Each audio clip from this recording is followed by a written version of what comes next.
सुरभि, मैं रसोई में व्यस्त हूँ। मामा आए हैं, उन्हें जरा पानी वानी पिलाओ। सुरभि का जवाब पाकर फिर से माँ ने आवाज लगाई। सुरभि, सुना नहीं तुमने मैंने क्या कहा? मैं नहीं जाऊंगी माँ। क्यों?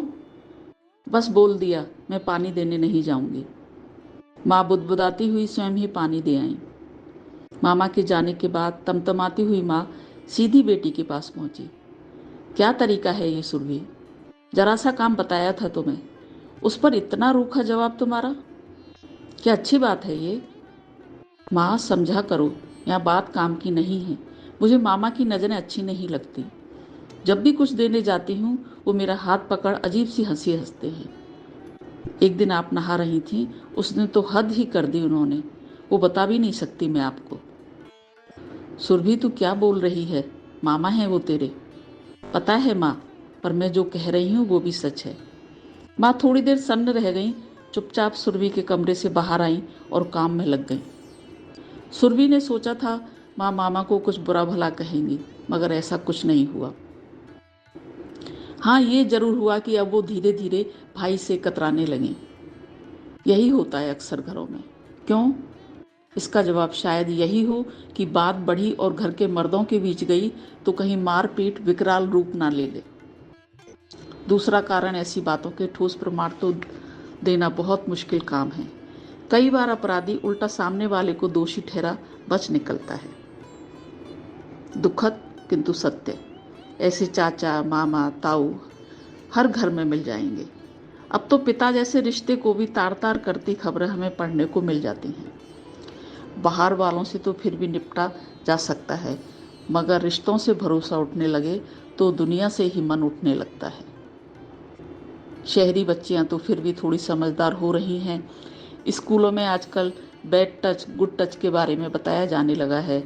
माँ बाप भी कुछ हद तक सावधान करते रहते हैं, मगर गांव में अभी भी हालात बहुत बदतर हैं।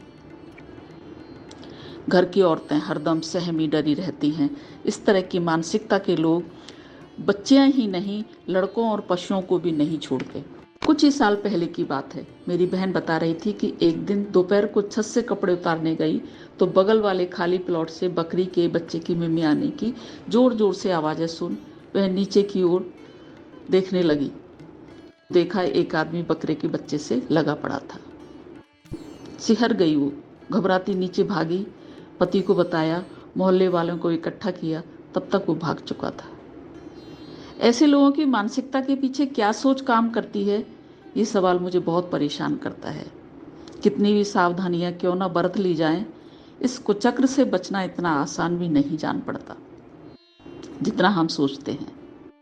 मुझे लगता है कि ये कमजोर मानसिकता के लोग हैं। ये या तो अकेला पाकर शिकार करते हैं या फिर झुंड में, या रिश्तों की आड़ में। मैं जवानी में सोचती थी जल्दी बुढ़ी हो जाऊं तो इस डर से निजात मिल जाएगा, मगर ऐसा कतई नहीं है। ऐसी मानसिकता के लोगों के लिए उम्र कोई मायने नहीं रखती। बस इतना ही कहना है मेरा। जब भी कोई बच्चा इशारे से कुछ समझाए तो ध्यान देने की जरूरत है। बहुत से बच्चों को तो ये भी पता नहीं होता कि ये सब उनके साथ हो क्या रहा है, क्यों हो रहा है। वयस्क उम्र में तो फिर भी समझ आ जाती है, विरोध करना आसान हो जाता है, पर 6 महीने 2 महीने की बच्चियों के साथ दुष्कर्म सोचने को बाधित करता है। दुख की बात है कि रक्षक भी यही, भक्षक भी यही। अरे, नर हो तो इतना तो रौब रखो कि पास से कोई गुजरे तो बेखौफ हो। ऐसी दुनिया को छोड़कर जाएं भी तो कहाँ, है कोई जगह। आइए आपको उनसे मिलवाती हूँ जिनसे आप कभी नहीं मिले। मैं सरोज जोशी। मेरे बारे में तो आप सुनते सुनते ही मुझे जान जाएंगे। अच्छा लगता है मुझे लोगों से मिलना, बात करना, लिखना, कुछ ना कुछ नया सीखते रहना। हर कोई अलग है हमसे, हर एक के पास अनुभवों का खजाना है जो हमें सिखाता है, हमारे विवेक को भी जगाता है, गलत सही के अंतर बताता है, प्रभावित करता है। ये सभी बातें कहीं ना कहीं हमारे व्यक्तित्व पर छाप छोड़ती सी नजर आती हैं। बातों के भी अपने जायके होते हैं। बातें कुछ नरम भी, कुछ गरम भी, कुछ मसालेदार, रसीली, चटपटी, कुछ खट्टी मीठी।